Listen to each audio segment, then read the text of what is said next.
most Koreans are, let me say, are born Buddhist. Either that or the Orthodox Christians, the Catholic, Methodist, Presby, Anglican. And then we have some few of the charismatic churches, but the most common ones are all occults. The most prominent one there is called God the Mother. So their whole idea is that if there is God the Father, there should be God the Father. They were convinced that when God said, let us create man, there was God the Father and then there was a woman there, but they didn't mention her name. If it ended there, I wouldn't be really alarmed. But they are trying to say that the God the Mother woman is in Korea. I think for me personally, I understood Christianity better when I was outside Ghana. Oh. Because the Christianity that they show us here is that kind of Christianity that is like, God, I want this, so do this for me, do this for me, do this for me. It's like a give and take Christianity, but the average Korean doesn't need anything. So why should they want God?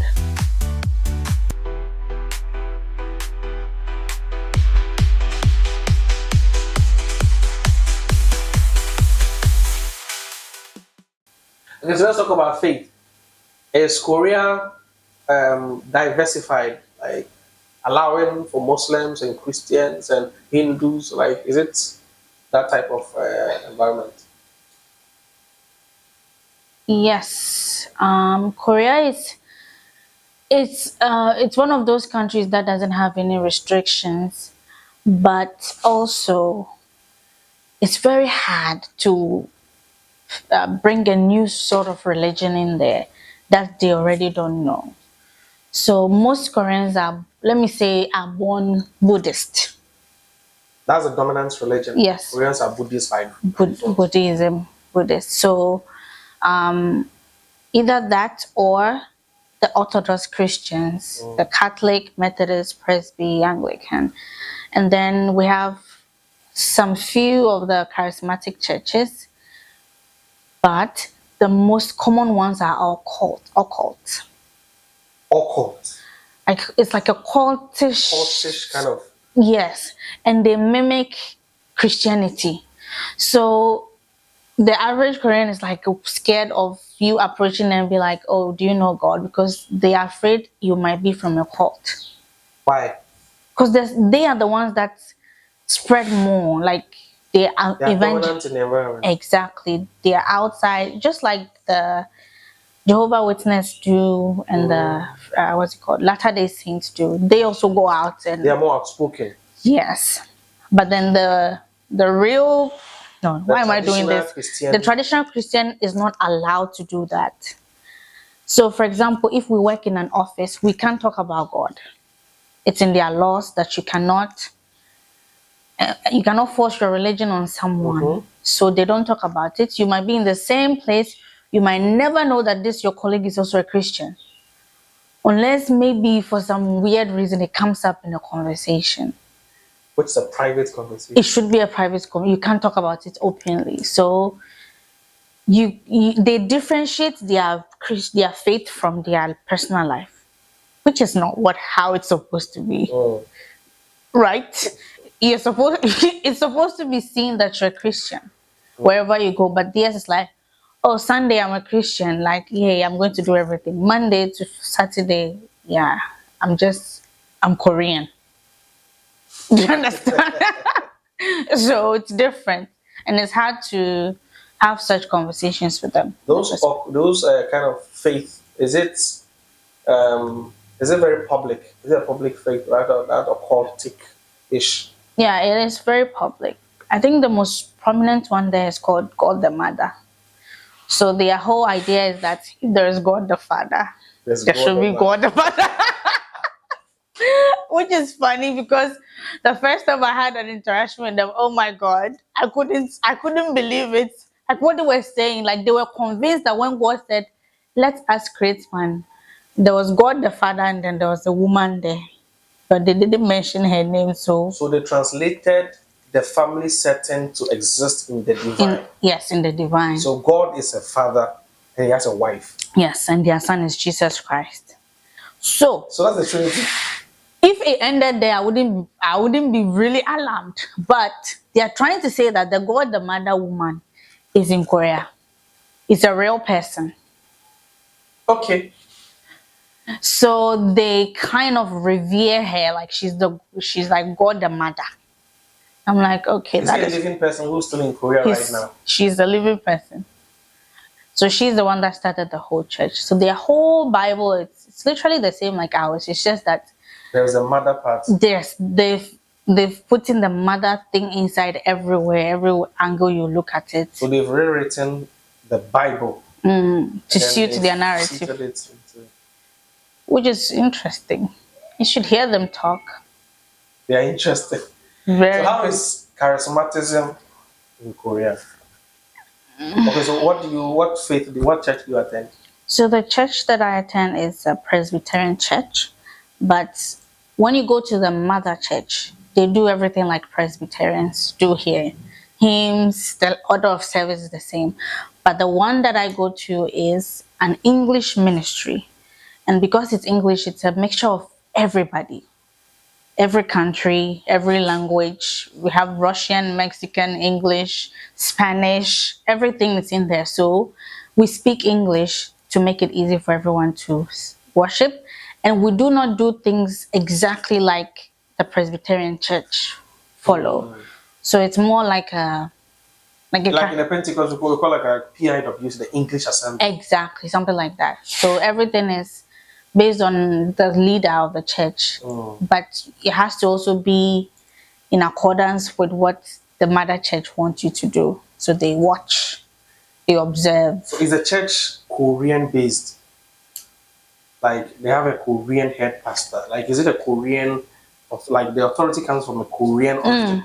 So the Presbyterian church, the head is a Korean pastor, blah, blah, but the one that we have, the English service, he is a pastor who was also, maybe his father was also maybe a pastor in Presbyterian church or another church, but they employ them. So the pastor is not like a calling. You work and you pay. They pay you. I think outside, it seems like that is a thing. Is they can advertise for pastors and employ a pastor, so you're on a payroll. So I think the two criteria is that the pastor should be Korean and can speak English, and he should be able to teach. So, for example, during the Monday to Friday, you're not pastoring, so you teach in the church's school as an English teacher. And the school is a Christian school, so they do things like Christians. They pray, they say grace and stuff like that. So it's not isolated, but the church goes through the same principle like a Presbyterian church. Hymns, communion service, we go to the main church together. Yeah, basically that's it. And so like when you were in Ghana, what was your faith? What were you, religion wise? Were you Orthodox, charismatic, Pentecostal? Where were you? Well, I was Catholic. I would say that's what I did most till I left. So what's the difference between the church in Korea to you, the church where you were brought up in? In terms of what the church service or everything, the experience, how is it? The differences, similarities. I think that what I experienced there is that in Ghana you don't see the essence of a church in terms of it being like a place of solace or a place of connection with people, because outside of church you get that at home too. You have family, you live in a community where you can talk to everybody. But when I go to church in Korea, it's like finally I can speak English to a bunch of people that understand me. So it's relaxing. It's like an escape place. You get a community that you had wished for at home, but you won't get. So we all come together, we eat together, we pray together, we worship together, and it makes it fun to look forward to the next Sunday, because the whole week you have nobody to talk to till you go to church and then you reconnect. What do you do in the church? Who, me? Korea, yeah. I sing in church. What's your position? Well, I am the worship leader. I think that's what I do. Worship leader. So what is your duties as a worship leader over there? Oh, so my duty is to choose the songs we sing for the month. We sing 4 songs every Sunday. So I have to choose for 4 weeks and then make a schedule, a timetable of who is available and who is not. And then the instrumentalist who is available, and then make a cohesive plan of how everything should go. And organize Saturday rehearsals every Saturday, 5:30. And then in the morning we go rehearsal one hour before church starts. So that's my, and also I'm like a what's it called, a group leader, like a Bible studies leader. How do you call that? Yeah, like a Bible studies leader. So after service we talk about the sermon, how it applies to your life, stuff, questions and stuff like that. So The other service is quite different from Ghana. Ghana, we do Bible studies before service. oh yeah, we do it after service. And your Bible studies is practically discussing the pastor's sermon. Yeah, it depends on the group. So every group decide what they want to do. So Okay. my group does sermon reflection, which is reflecting on the sermon. If you have any questions, we talk about it. Other groups do Bible studies. Other group just decide to go out and eat. It depends on what you want to do. It's After just service. convenient. Oh yeah. Okay. Or you can go skating, bowling. Not always being in church. You can have fellowship outside church too, Okay. which is nice because people go to clubs and do stuff. We cannot do that, so we can go bowling, skating, eating, or just walking in the park just for fun. And looking at the whole Korean foreigner thing, does it challenge your Christianity? I think for me personally, I understood Christianity better when I was outside Ghana, Oh, because the Christianity that they show us here is that kind of Christianity that is like, God, I want this, so do this for me, do this for me, do this for me. It's like a give and take give and take Christianity, but the average Korean doesn't need anything anything. from God. So why should they want God? So there you start to realize, oh, my need for God surpasses my small needs that I want. You need God because maybe you're in a country and you're alone. You're giving all the money you could ever need. But sometimes you feel like you don't belong anywhere, like you are lost. And then you go to church and like all of a sudden you're happy and you're excited. It's like, oh yeah, this is where I belong. So it's not just about praying to God to give me this. No, it's just you need God because we all do need God, and it's period. So that's what makes it hard for an average Korean to come to Christ, because they don't really need anything. So, um, so like Christianity there is very different. Is it because, like, for you as is it because for you as an African, or is it just because the environment there is not Christocentric, it's not Christian by default? Like an African is Christian by default, or religious by default. let's Yeah. say. Yeah, they are not, even those ones that are really born into Christianity, like those ones, they still have the option to opt out. Like, I don't want to do this anymore. I don't want to go to church. Even parents can force their kids to go to church. Like I used to tell the little kids in school that, see, when we go to Sunday school, they even cane us for not memorizing Bible verses. It's like, but why? I'm like, well, you have to memorize it. It's part of Sunday school. But theirs is much more free. Liberal. Yes, and they have the options to choose to like it. So I would say that most, maybe more than, if you divide Korean to four, maybe 2%, two of those, their parents or grandparents were Christians, and somehow they didn't see the essence of it, so they've lost it.